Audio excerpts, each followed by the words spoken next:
এক ক্লিকে circle to search করতে চান, অথবা এরকম হলোগ্রাফিক ইন্টারফেস তৈরি করতে চান আপনার ফোনের মধ্যে, তাহলে এই ভিডিওটি সম্পূর্ণ দেখুন। আমি অ্যাপটি ইনস্টল করার জন্য আপনাদের সর্বপ্রথম প্লে স্টোরে যেতে হবে এবং প্লে স্টোরে গিয়ে সার্চ করবেন ডিএনএ লঞ্চার।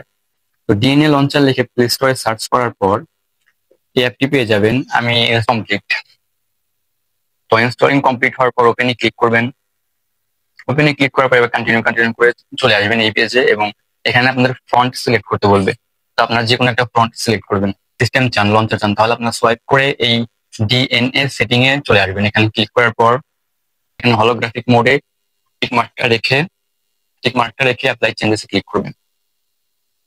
তো অ্যাপ্লাই চেঞ্জেসে ক্লিক করার পর ব্যাক হয়ে যাবে। তারপর আপনি আবার সেই ডিএনএ লঞ্চারের অ্যাপটির মধ্যে ঢুকবেন, কনফার্মে ক্লিক করবেন।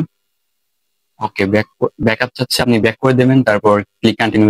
এই যে দেখুন, এখানে দেখুন অনেক সুন্দর, এখানে মনে হচ্ছে হলোগ্রাফিক একটা ইমেজের মতো ঘুরছে।